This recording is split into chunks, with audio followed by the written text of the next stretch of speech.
Buddha Z here. And welcome to my podcast, Buddha Z Explains. Let's see what I'm explaining. Looking enthusiastic. These are faces I used to make of my kids. Before I had kids, I didn't have these in my repertoire. Having kids put a whole bunch of stuff I won't bother sharing some of that with you now. Although I could have amused you. Okay, today we are going to read two poems because one is very short. How short that thing is. But it says what I meant to say, and a further elaboration did not seem necessary at the time. Okay, here we go. Buddha Z Explains, the podcast that will hopefully make you smarter. This poem is called Menudo Man, written about the 45th president with a smart stomach. Remember, he said he's smarter than other people because he thinks with his gut. He actually said that. He said that that's what makes him smarter than other people, is that he can think with his gut. Menudo Man, he thinks with his gut. It's bigger than most, so he must be smart. Good thing he doesn't think with his butt. I'd rather hear him burp than politically fart. It's actually kind of cute, but I don't want to hear him at all. He should not be anywhere near. He's actually, it's illegal for him to even run a nonprofit because he's ripped off so many people and lied and cheated so many people. He's not legally allowed, at least not in New York, to operate or be involved in a nonprofit. I think his daughter, too. But anyway, here we go. Yeah, he's a crook. But that's why people like him, because unfortunately, half our country is crooks. Okay, here we go. Origin of Suffering, Part 2. This will conclude our podcast. But this is a couple pages long, I think. 3. Well, how many pages long? 4, 5? 5 pages. All right, buckle up. At a minute a page, approximately. That's about 5 minutes. Let's time me. Let's see what happens. I'm looking here. I can see on my camera, it's 2:40 right now. Okay, here we go. I'll chop out some stuff on this because I did an intro. Here we go. Origin of Suffering, Part 2 by Buddha Z, Richard Delcano. Life is what we see, then understand. Whoever we turn out to be is rarely anything planned. I'm reading from my book. What should I do? What looks better, if I'm reading this way or I'm reading? Maybe I can look at you more if I read out of the book this way. Is that more personal? You can see the title if I open it. Okay. We got one paragraph done. All right, here we go. I'm going to hold it like this then. You can kind of see it looking over it. Not really missing anything. I like my collar, my Chinese collar. But, oh well. Here we go. The book is more important than my neck, which unfortunately is starting to look like an old timer. I should just start over. Here we go. Origin of Suffering, Part 2. Life is what we see, then understand. Whoever we turn out to be is rarely anything planned. We enter into this world without a plan or design. Where we're going, we're not sure, until we walk that line that straightens out before us as the image in the mirror walks toward us. The direction of our path each day usually has some connection to our debts we pay. Each of us choose our lifelong destiny by what pays the bills most easily. The reward for all our toil and pain is protecting wherever we remain. As we add more people and stuff, the need to suffer is not enough. For the money you need and need to spend, like eating another meal or sleeping another day, we accept and ignore what will never go away. The need for more money won't end. All right, that was page 1. Can't see my book. I'll hold it way up here. Okay. Unlike in Buddha's Big Family Day, people now suffer more for more to pay to preserve our independent solo autonomy. Families scorn dependent senior lives. Now each family has 5 fathers and at least 2 mother wives who've ignored their children at best completely. They're cynical there. Since parents charge their kids rent, how can they expect their children's convalescent home payment? Today's kids were cast out at 18, so who taught them respect for their elders or how to bathe a senior clean? Sorry, I was distracted. Let's generalize beyond my scope. The origin of suffering Americans contracted is based on fake news and false hope. It's easy to see step 1 of 4. Suffering is suffering until there isn't any more. Step 2 of the Noble Truth is about suffering's end. But first you have to see through what you defend. Find anything physical or mental that plagues you. Pick any single problem. Now here's what you do. Look at it, smell it, taste it, and be listening for all the information and notice what's missing. Step number 1 is to become a noble expert, understanding what you're doing and why it makes you hurt. Look for the answers, doing research on your pain. Become an expert who can easily explain everything about your problem, because now of your pain, you are smarter, not nearly as dumb. As a child, because now you're getting smarter. Being ignorant helps the suffering survive, though you may work harder.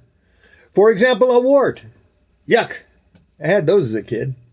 I trusted my doctor to know how to get rid. But no, my doctor was an idiot. With scalpel in hand. I still wear the scar on my left knee. Yes, I was a kid, ignorant at 10. I didn't understand that a hole in my left leg meant for an entire summer I couldn't be playing or swimming with my friends. The worst summer of my childhood memory.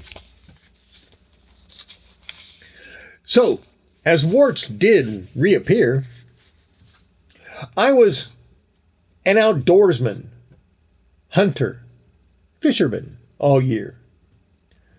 For another reason, I guess I'll share in this poetic report. She was my friend's mother. I was kind of distracted in that last paragraph. My mind was all over the place. In fact, I'm going to actually even do something else. I'm going to go in here because I found what I think is a typo. There is. Hold on. It's, well, I don't want to tell you where it is because it's not going to be there when you get this book.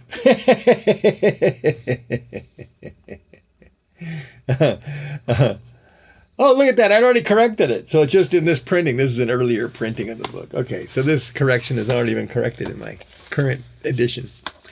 All right, I shouldn't have even got distracted. I was thinking, you shouldn't break up your show and you should do it later. But no, it broke up my reading of that poem to where I kind of didn't. Here we go.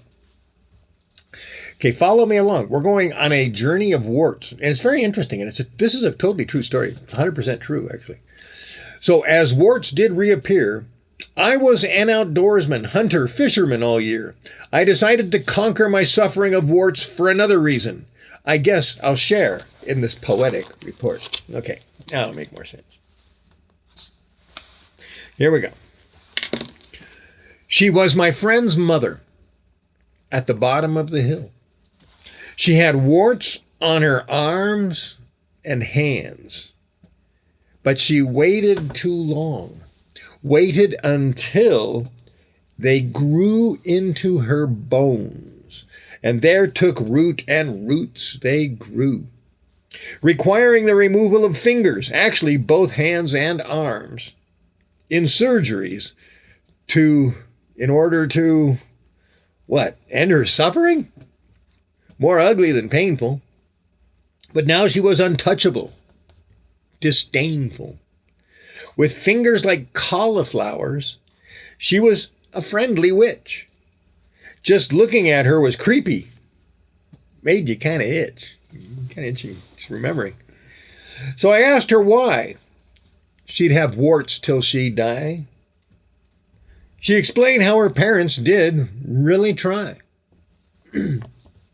They cut the potatoes and rubbed those warts hard, then buried the potatoes in her backyard.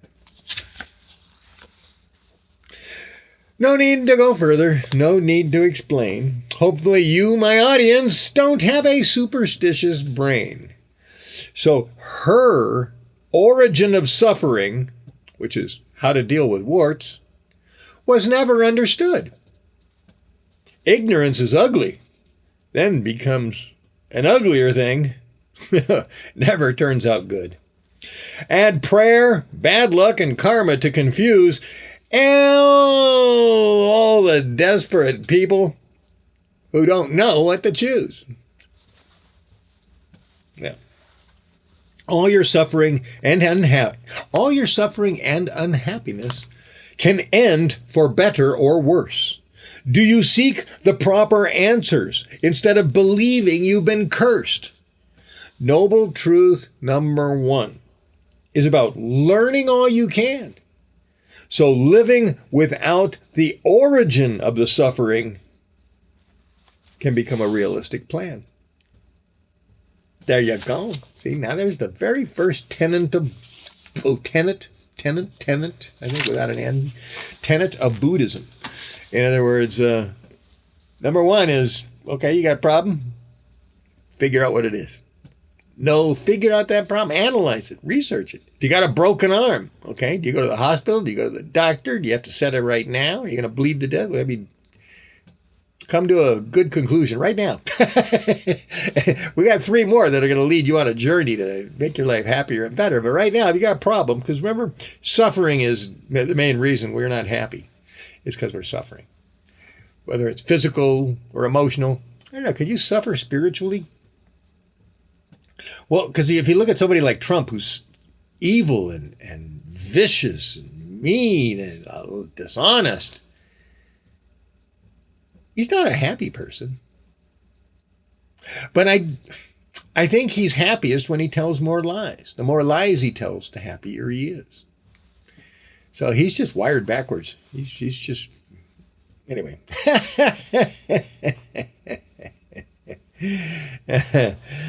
He's got enough money to retire. He needs to just go play golf and stay away from the rest of the world.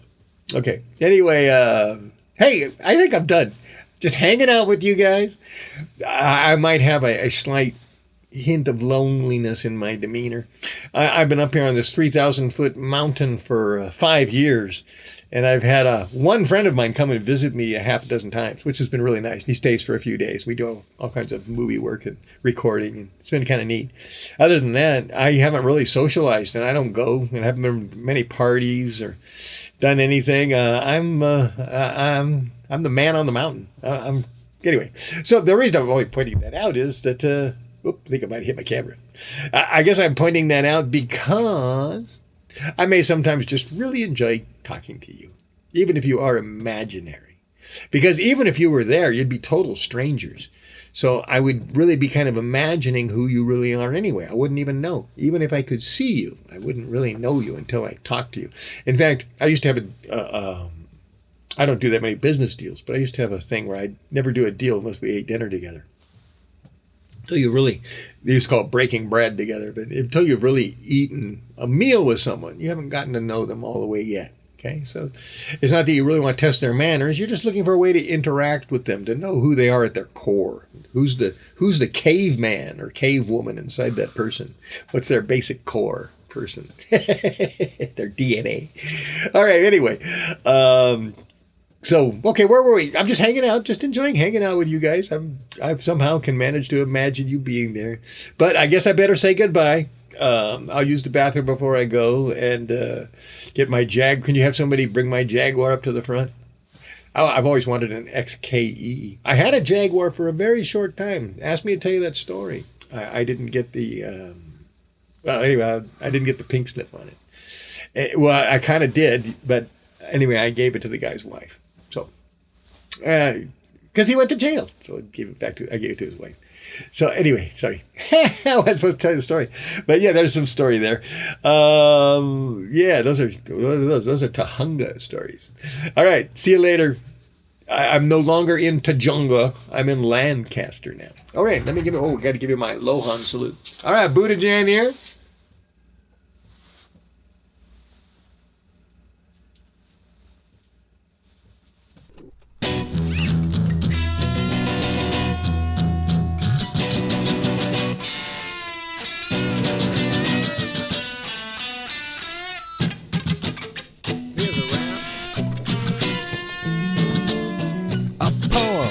A verse, something to make life better, not worse. It's the basics of Buddhism. Buddha's first trick. It's the Four Noble Truths to make enlightenment quick. He figured out, sitting under a tree, that life will never be perfect. It includes some pain and misery. But that's alright, he said. Most of this pain is in your head. Don't give up if you're not dead. What you gotta do is understand that things don't always go as you plan. Toss them out. If they don't make you feel good, those expectations should be understood. Don't just put a bandage on your brain. Figure out the source of the pain. Seek the truth about you and your world. Decide how you fit. Seek that truthful pearl that brings lights to your eyes. Moves the clouds from your skies. Which brings us to truth number 2. Now that pain and suffering has become understood, you realize, that everything must end. All suffering is temporary. You either die, if it gets worse, or you improve and survive. So you're understood your suffering. You see the end to your pain. Ignorance will lead you astray, but what you've learned and what you know can visualize the end. So noble truth number 1 is accepting that life includes some pain. Noble truth 2 says it won't always rain. And noble truth number 3, we lead you to the cure. If it can stop the pain be dropped, you know this for sure. So now you seek the first cure, the quickest or the best. Instead of just complaining, you are on a quest. Answers that you seek may lead to other knowledge. Seeking the truth in life is our greatest college. Learn from interaction, success, and mistakes. Number 1, you accept the truth. Life can be bad. Number 2, you see that what's bad has an end. Number 3, you decide how this end can be had. So number 4 is the truth of success and prevention. Live a life that's good. Be as smart as you can. Be a good person, a good wife, a good man. The life you lead is the path you walk and how you talk. Choices are the crossroads of the path around the rock. There's going to be boulders, obstacles in your way. Choose the 4 noble truths to brighten your day.